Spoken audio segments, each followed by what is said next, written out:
Nos travaux de recherche portent sur l'écologie fluviale. L'objectif est de comprendre le fonctionnement des grands systèmes fluviaux tels que le Rhône, en particulier en lien avec les activités humaines, sachant que ces milieux ont été très fortement modifiés au cours des siècles derniers, avec notamment des endiguements depuis la fin du XIXe siècle et puis la construction des barrages au cours du XXe siècle.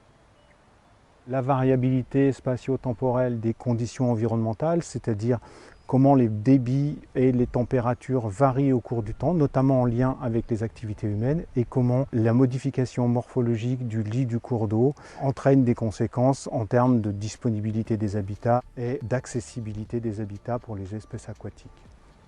Ces travaux s'insèrent dans le cadre des travaux de la zone atelier bassin du Rhône et de l'Observatoire Haut Milieu Vallée du Rhône, qui sont deux dispositifs du CNRS qui ont pour but d'intégrer les problématiques de gestion environnementale et les problématiques de recherche afin d'améliorer les relations sciences-société.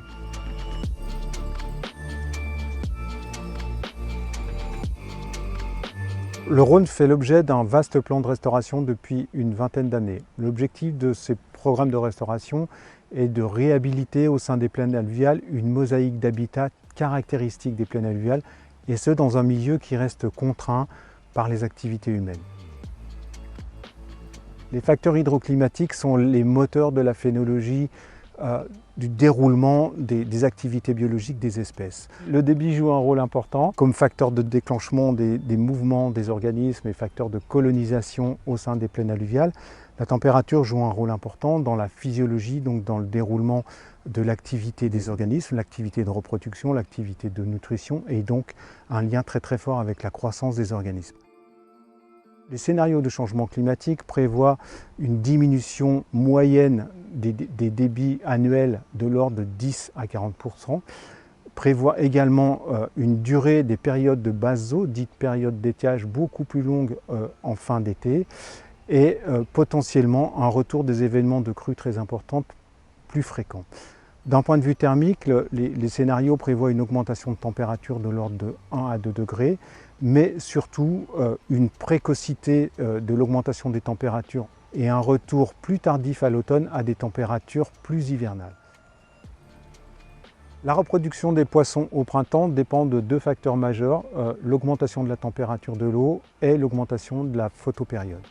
La précocité de l'augmentation des températures au printemps, finalement, n'est plus en adéquation avec la modification de la photopériode, ce qui peut induire des modifications de la physiologie chez les poissons, notamment de la maturation sexuelle des géniteurs, et donc peut mettre en danger le succès de la reproduction. À l'heure actuelle, nous disposons d'assez peu d'éléments pour répondre à ces questions, mais ce sont des questions cruciales pour étudier la survie potentielle des populations dans ces milieux fortement perturbés.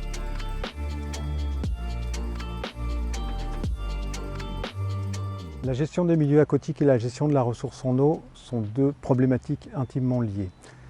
Les plaines alluviales offrent une mosaïque de types de milieux, c'est-à-dire de types de bras plus ou moins connectés au chenal principal, au sein desquels des fonctions écologiques essentielles sont réalisées.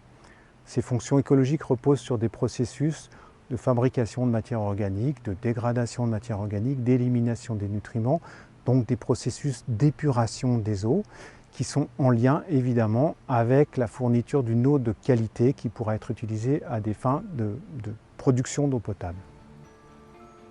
Nos travaux de recherche ont pour objectif de mieux comprendre ces processus, de les modéliser afin de fournir des éléments d'aide à la décision pour recréer des milieux dont l'efficacité écologique sera optimisée. C'est une manière de garantir pour les générations futures une pérennisation de la ressource en eau à la fois en quantité et en qualité.